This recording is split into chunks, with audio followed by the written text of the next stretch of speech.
साथियों जय श्री राम। साथियों आज हमारी वीडियो का विषय है कि माता सीता किसकी पुत्री थी। जैसा कि हम सभी जानते हैं कि राजा जनक माता सीता के जन्म पिता नहीं थे। हाँ, उनको पालक पिता जरूर कह सकते हैं। बस आज के इस वीडियो में यही बात जानेंगे कि माता सीता किसकी पुत्री थी।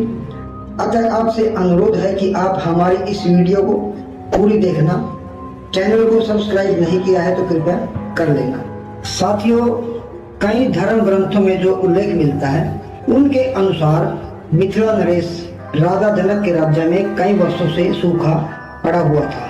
इससे चिंतित होकर और जनता की पुकार पर महाराजा जनक ने ऋषियों और अपने विद्वान ज्योतिष शास्त्रियों से सलाह दी कि इस सूखे की समस्या से कैसे छुटकारा पाया जा सकता है।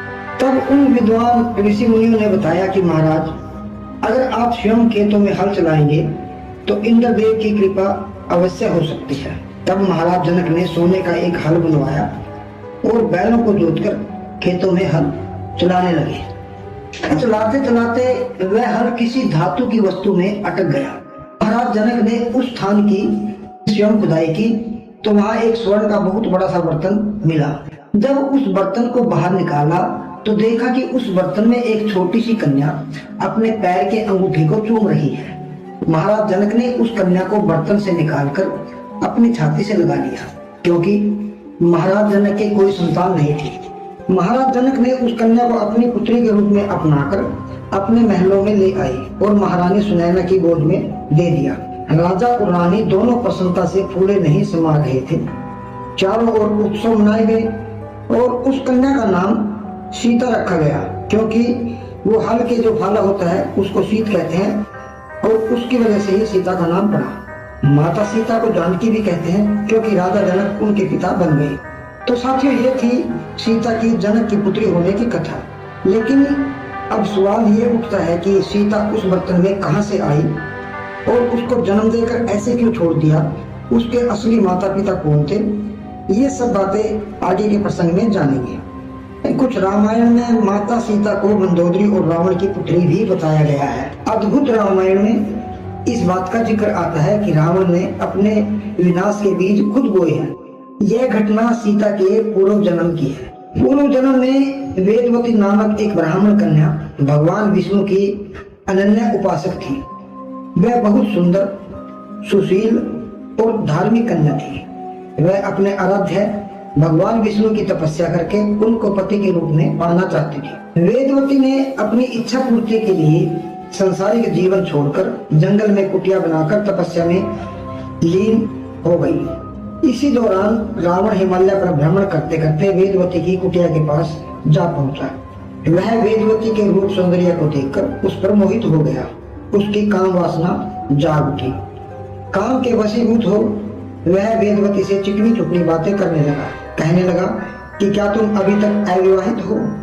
उसने उसके अविवाहित होने का कारण पूछा तो तब वेदवती ने बताया कि मेरे पिता मेरा विवाह भगवान विष्णु जी से करना चाहते थे, परंतु एक राक्षस मुझ पर मोहित हो गया। वह मुझसे विवाह करना चाहता था। मेरे पिता के मना करने पर उसने मेरे पिता का वध कर दिया। पति की मृत्यु के वियोग में मेरी माँ ने भी अपने प्राण त्याग दिए। अब मैं अपने माता पिता की मृत्यु का बदला लेने के लिए ही यह तपस्या कर रही हूँ। तो रावण ने पहले तो उसको बहलाने फुसलाने की कोशिश की। जब नहीं मानी तो वह जोर जबरदस्ती पर उतारू हो गया। उसने वेदवती के केस पकड़ लिए और जबरदस्ती करने लगा।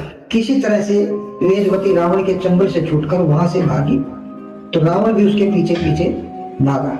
वेदवती ने बचने का कोई चारा ना देखकर एक हवन कुंड में कूदकर अपनी जान दे दी और जाते जाते ये श्राप दे गई कि वह अगले जन्म में खुद उसकी पुत्री बनकर उसके विनाश का कारण बनेगी।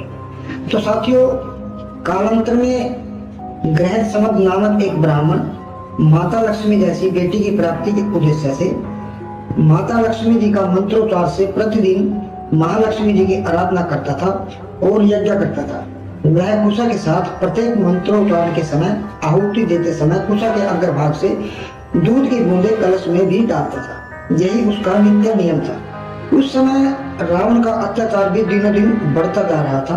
एक दिन उसने उस ब्राह्मण को यज्ञ करते हुए पाया तो उसने उस ब्राह्मण की हत्या कर दी और आसपास के जितने भी ऋषि मुनि यज्ञ में सम्मिलित थे सभी को उसने मार दिया और उनके रक्त से उसी कलश को भरकर अपने महल में ले आया।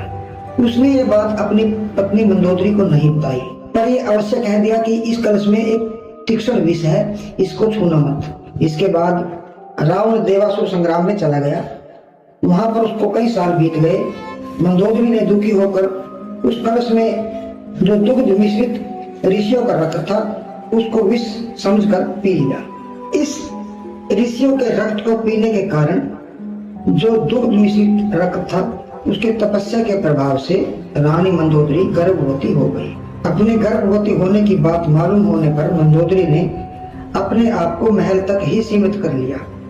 उसने अपने मन में विचार किया कि यह सब मेरे पति रावण को पता लगेगा तो वो मेरे बारे में क्या सोचे। उसने समय आने पर गुप्त रूप से एक कन्या को जन्म दिया और ये कन्या वही ब्राह्मण कन्या वेदवती थी जिसने रावण के दुराचार से आहत होकर अपनी जान हवन कुंड में दी थी और आगे चलकर यही उसके विनाश का कारण भी बनी। और उस कन्या को अपने विश्वास पात्रों द्वारा कहीं दूर ऐसे स्थान पर भेज दिया जिसका किसी को कोई पता ना चले।